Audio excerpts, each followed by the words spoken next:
Welcome to Cultural Fluency Makers. I'm your host, David Wellish. Each week, we welcome leaders to share how they stay ahead of the ever-changing consumer landscape. With today's cultural transformation, top brands need to understand diverse consumer segments from Gen Z, Hispanic, and LGBTQ+ to gamers, wine enthusiasts, and basketball fanatics in Iowa. Their marketing strategies require them to keep the pulse on their consumers, but also their brand in the category to continue to grow revenue for the long term. Cultural Fluency Makers is sponsored by Collage Group, the only cultural intelligence engine that provides brand and consumer insights on the why that drives consumer behavior and purchase decisions. Let's get started. I am so excited for this episode and so much look forward to a great and insightful dialogue. With me today is someone who has built an incredibly successful career from their deep passion for translating business challenges into actionable solutions. Their passion for innovation and extensive experience working with top brands like Disney, TikTok, LinkedIn, Microsoft, Uber, and so many others make this conversation all the more intriguing. They are an award-winning strategist, published thought leader, and a leader in transforming complex data into actionable insights. She's the global head of research and insights at Snap. Aarti Bhaskaran, so excited to learn from you today. Thank you so much for the intro, David, and glad to be here. Thank you. Thank you for indulging us. All right, let's get started. So, Aarti, given America's rapidly changing demographic and cultural landscape, what role do you think that inclusive marketing plays both in Snap's overall strategy, but also as you see it in the marketplace? Yeah. I think, personal opinion, inclusive marketing has almost become a misnomer. Obviously, I do a lot of work around understanding audiences, various generations. We study a lot about Gen Z because 90% of them are on Snap. And every time I open up any kind of Gen Z presentation, I always say, this generation is the most diverse of generation, whether it comes to race, whether it comes to, how they identify, and so on. And I feel like when I talking about millennials, I would have said the same thing. So I feel like each generation is getting more diverse in terms of who they are, where they come from, that I don't think we should even talk about inclusive marketing, but really think about putting the consumer at the heart of marketing and not kind of narrowing it down to a few demographics. And, marketers will follow the money. And I feel like now it's not just one group who have all the power when it comes to spending. And you're seeing diversity even in marketers themselves and brand builders. And obviously, they want to build for diverse audiences.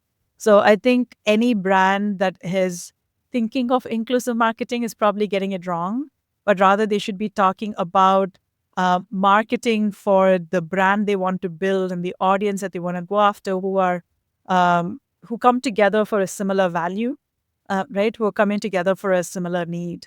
And I feel like that is really the future of inclusive marketing. Arti, that's really interesting and in many ways, I think provocative because the industry uses this term, right, of inclusive marketing. We at Collage, we think about cultural intelligence and cultural fluency because we think of this big, broad aperture that you're talking about. And it's been our own evolution that ultimately the US is so it is so diverse that when you market to the US, that diversity in whichever way you define it needs to be at the center, which I think is what you're talking about. How important do you think it is for either media organizations or advertisers to get this right? Well, I think it's critical, right? Because nowadays, if you take a misstep, you're brutally called out in all platforms and you become a meme. So I think it's very important that they need to get it right. And I think it's also important you need to get it right, not because you're publicly called out, because your audiences have become smarter. One of the things that we have noticed is, especially with growth of platforms like Snap, a lot of people are more aware of the image, right? Of who you are, what you're putting out there, and how it needs to be truly and authentically to yourself. So I feel like if you don't get it right, it and you're trying to tick a box saying, "Hey, I want a person of color in my ad. I want like so many women versus so many men in the video that I'm shooting." People see through you, and then you're not really building a brand, and it's going to hurt you in the long run. So stakes are higher. Yeah. It's not just growth, but it's also the downside, No, absolutely. right? Which is, I don't know whether the same or not, but it's I mean, it's really important, and it's interesting to your point of um, in the world of video and in the world of user generated content, the speed to news and the speed to feedback has heightened. So as a result, um, understanding authenticity and understanding what really resonates obviously is critical. How do you do that?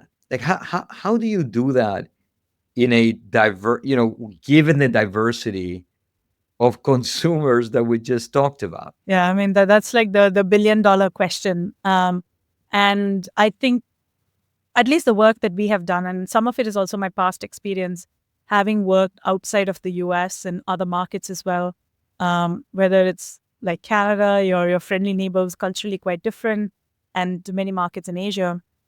I think ultimately what you need to focus on is not what I would call like the outside signs of inclusivity, whether it's like race or gender, but really about the values that drive people, and understanding not just, again, the nuances of culture. Like, for example, today when we're recording the podcast, it is Lunar New Year, also Chinese New Year. Um, so it's easy to just don red and say you're embracing it. But I think you really need to understand, what does that Chinese New Year mean to people, if you want to really represent the culture and going a bit deeper. So you find something that is in common with your message, and then you bring it out to market in a way that is not tokenism. Yeah. I think we used to see a lot of that more than perhaps a decade ago, or sometimes I even see it now. I'm not going to call out any brands. And this to me feels like, you write a brief, and the end you're like, we have to like make sure we tick the box on this particular thing. And I that is inauthentic. But if you truly understand the why behind uh, what people do, right? Why people buy a certain brand, or why do people do what they do? Why do people celebrate something? Then I think you get to an authentic truth. And I also think it's very important that you have diverse voices on your team. And again, I'm not talking about not just um, gender or race, but also in terms of thought, right? In terms of cultural backgrounds, in terms of interests, so that you have different perspectives coming in to work on an idea. And that's why I think, nowadays for brands, it's great that a lot of them are working with creators, because you could have diverse voices and stories being told through creators. But again, end of the day, it goes down to, is what you're doing a right fit for the brand? And does it fit with the messaging of the brand? If not, it's going to appear, inauthentic. I love what you're saying, and I love especially the aspect of values, which is depth, which is understanding. It's not about a celebration or El Día de los Muertos or Cinco de Mayo, but it's the why. What's behind it, and as a cultural intelligence company, we love that because we go into the deepest why. I mean, that's what we think really matters. It's hard to resonate. I mean, it's not easy to resonate, and we believe that that culture is super powerful, and if you If you get it right, it's really powerful. If you get it wrong, the price is high, and if you don't use it, it's a hugely missed opportunity. It all begins with values.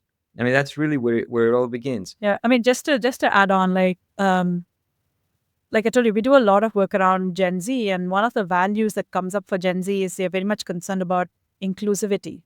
And we are like, well, what does inclusivity mean? And again, is it like seeing different faces, or like what does it mean? I mean, when we dug deeper, what we discovered was inclusivity for this particular generation is really more about making sure that nobody is excluded from any kind of activity or experience. So when you think about that insight, then as perhaps a brand, you're building a product, you're building an experience, that's the inclusivity you need to keep in mind, right? So that's why I think you need to like dig a little bit deeper. Otherwise, you're going to forever stay in the surface level, and then you become inauthentic. And by the way, I mean, what a cool thing to celebrate. Like, what, just from a humanity perspective, that trait is it's a great trait of valuing inclusivity. What's hard? I mean, so, we are blessed to be working with, I think at this point is I don't know, over 300 brands in maybe 12 different categories, and it's hard, right? Like companies, it's not easy. What do you think is hard about it? What are the key challenges? Well, gosh, it's a lot. I think most brands are under the pressure of revenue. So balancing that versus building a brand, right? Let's start there. And so the pressure of driving demand versus brand building. And then if you're building a brand, if you're an established brand, you have your legacy versus the change that you have to deal with. How do you get that right? You have changing consumers. And earlier it used to be, oh, we'll go after urban housewives of a certain income. And it was very easy to like target them and figure out the size and so on. Nowadays, it becomes 30 audience groups. The simplest. Um, the most complex is it's almost like a one-on-one interaction, right? There's like, you could slice and dice and you have such niche groups that you could go after. So how do you do that in a effective and efficient manner? I think that's like a big challenge. And not trying to follow the leader or trying to fall into what I call the easy traps of marketing. Which is, hey, I'll do like this, like I told you, like this campaign for Chinese New Year because I know that Asian American consumers are increasing in terms of their spending power, and therefore I want that group. So I don't think it's an easy task. The difficulty starts with the pressure to drive revenue, to legacy, to the fact that these audiences are becoming more and more complex, right? Let's add in layer of multi-generation, of like ethnicities mixing. And then, people with different, let's say, political backgrounds and like different attitudes to environment, and you layer in all of that, then it's a very, very complex mosaic of consumers you're looking at in the market. And it's no longer that easy, right? And yeah, and I come from India, where we used to work with companies trying to like build their media campaigns and measure it. And you're looking at a country where there's like over 300 languages spoken, one for each, officially at least one for each one of the 29 states. And it's hard. And I feel like that complexity is now transferring over to other markets as well, even though we're all united by the same language. Or maybe not. Arthur, you've got great training. A couple of things.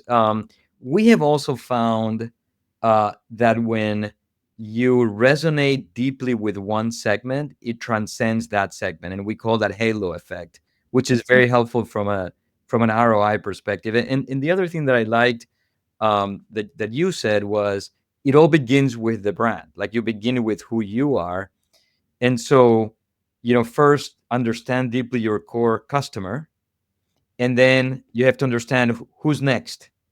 Like, who do you go after next, so that you simplify the intersection of those audiences? Becomes really important. We're about to launch a capability like that, which we're really excited about, which ultimately fuses brand and audience. And those two need to come together, I think, as you think about the world, because it's becoming so complex. Um, Arti, let's talk about Snap for a second. So, Snap has a phenomenal platform with significant Gen Z penetration. Um, how do you both attract and super serve diverse multicultural consumers? What have you seen work? Yeah. I think what has made Snap really successful was the fact that this platform was based on communication. And it's really about connecting with your close friends and family. You don't have massive networks of people like you do on other platforms. So I feel it creates a very kind of safe space, allowing you to be you. And you is very different, right, for each person. So in a way, it kind of automatically encourages truthfulness and diversity in a way. So we're not like deliberately doing it. It's just, I feel, a consequence of the platform. There's no likes, there's no comments. You're not like projecting a version of yourself for others to see. You're just mapping your everyday life with your friends. So I feel like the purpose with which people use platforms, and we've done so much of neuroscience research that kind of shows that that actually makes people, put themselves in a more happier mindset. And that happiness, I feel like, encourages people to be who they are, which I feel is what, you know, I guess an identity is all about. And I would also say that the other dimension would be the technology itself. So apart from communication, we also the platform itself opens up to the camera, and that's where all the augmented reality lenses live. And essentially, what that means is it allows you to put a digital layer on yourself or the world and play with it, which means it gives people the opportunity to kind of be who they are, play with how they look, um, or even like learn new things. And I think that also encourages inclusivity. I mean, I have a great example from France, and this was specifically for International Women's Day. And it came from an insight that there's only 10% of statues in France are women, historical, figures of women. So the Snap Women ERG, the employee group in France, was like, we should change that. So they worked with the lens team and created a lens where if you use your phone and you go to places where there are statues, then it actually shows statues of famous female, heroes or historical figures from France, give an opportunity to a whole generation to learn about women that you normally wouldn't. So that technology kind of enables it. So I feel it's very like intrinsic to the platform, and it's not a very deliberate effort. I love that. So, communication, technology, authenticity at its core. Yeah.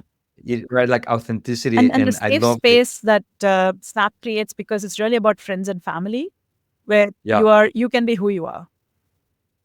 Which we know resonates so well with multicultural and diverse consumers and friends and family and community is a massive trait Yeah.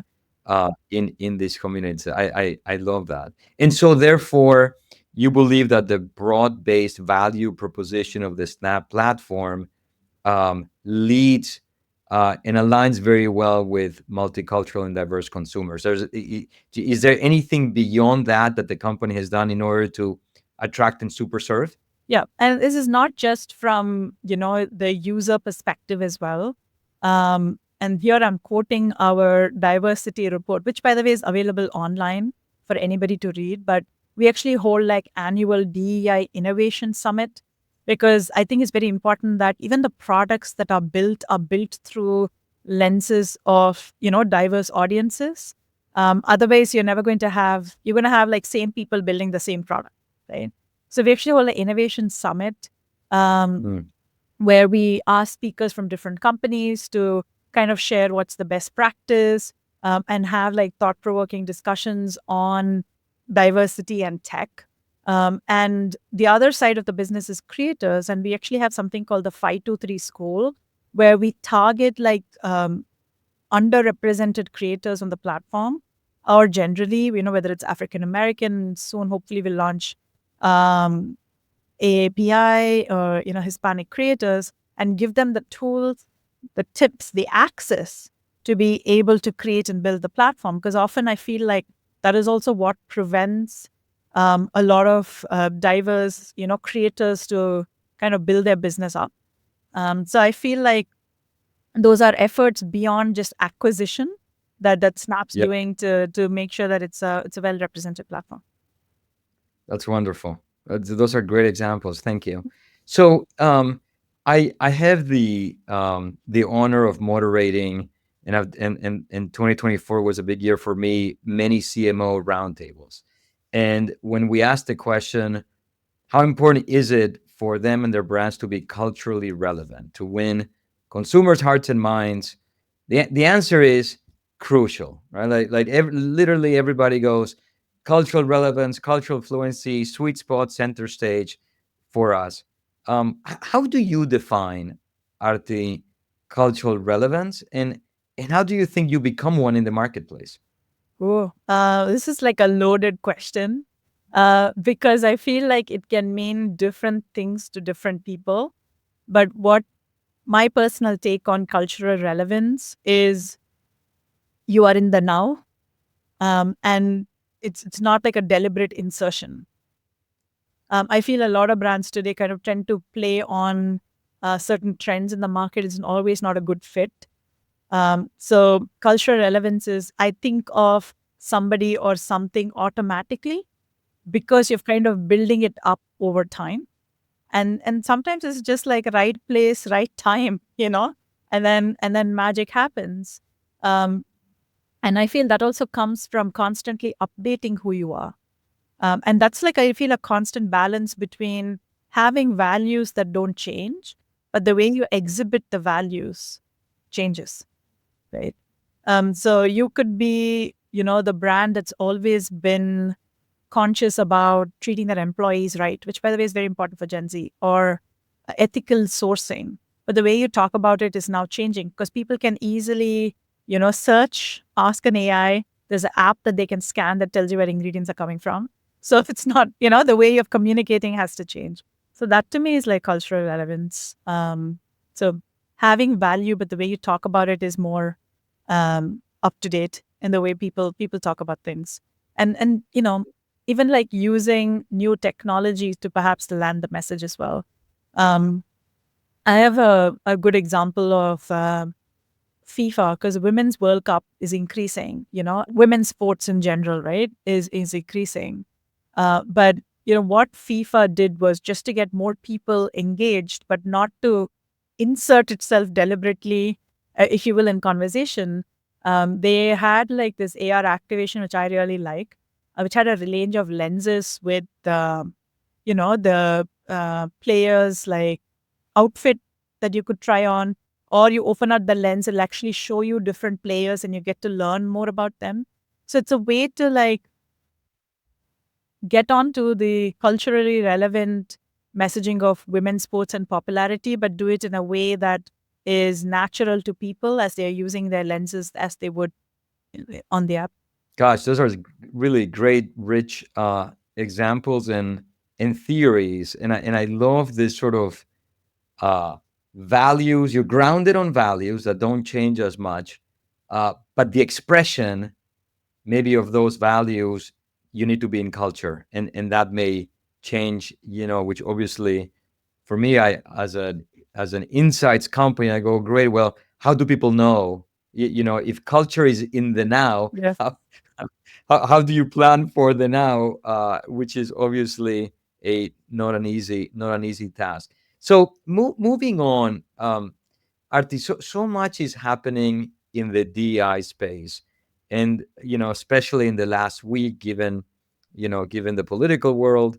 Um, I wonder, whether you think that this pullback that we're seeing by several brands, um, do you think that's happening mostly and it's coming from the legal and HR space, or do you think that that's actually translating and impacting both the media, advertising and marketing space? Yeah, I mean, my personal take on this again would follow the money. You know, marketers will think about consumers who will drive demand. And I feel like if you look at in terms of spending power, and in terms of where future growth is coming from an audience size, um, you can't afford to ignore diversity in the country. Then, as a brand, you're going to be stunted in terms of growth.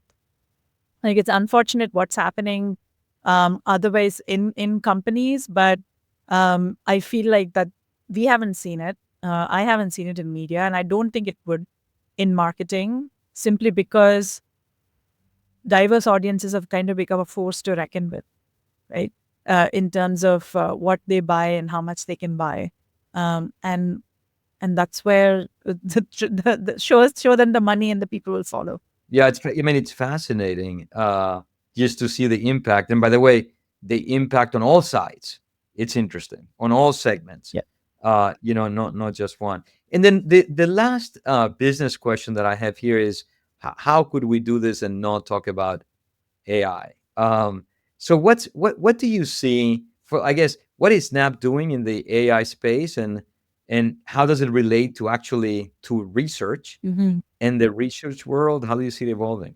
Yeah. Well, Snap as a platform in terms of AI, there are several ways in which, AI is part of a work stream. One is we do use obviously machine learning side of things in our ranking model. There are several models. I think we just released a post as well around Bento, which is like our AI modeling that we have released. So that's one. The back end engineering, hardcore. We also use AI in our augmented reality lens designs. I don't know if you had a chance to use the platform, but there's a lot of AI powered lenses now where you could see how you would look like in the 80s as a cowboy, as a rock star. So lens building and creation is kind of powered through AI. We also have dreams where you can create avatars of yourself. So a lot of the experimentation and the way in which you kind of share these fun emotions and experiences is powered through AI. I really expect to see AI integrated more and more into the platform. We also have My AI, which is a AI powered chatbot that's part of the chat. So if you do have any questions to ask, you may. So that's what's happening on the platform that I could talk about.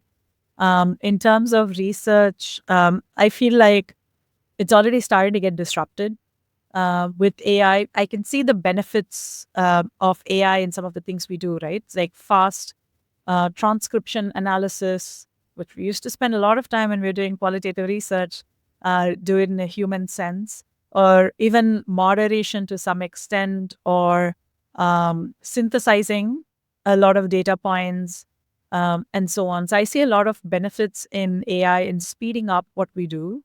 I don't see it as going to be a complete replacement to human storytelling and thinking.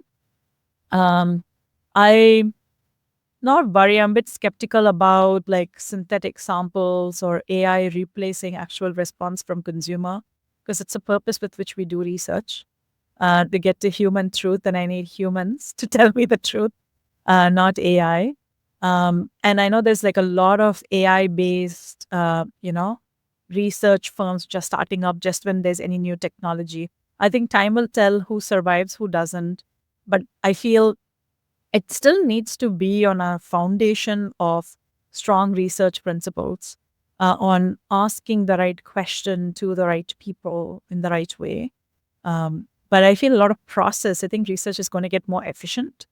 Um, it's a good thing for people with experience. I'm concerned about people entering the industry, whether some of the skills that you learned will be lost, but perhaps it will be replaced with new skills that you have to learn.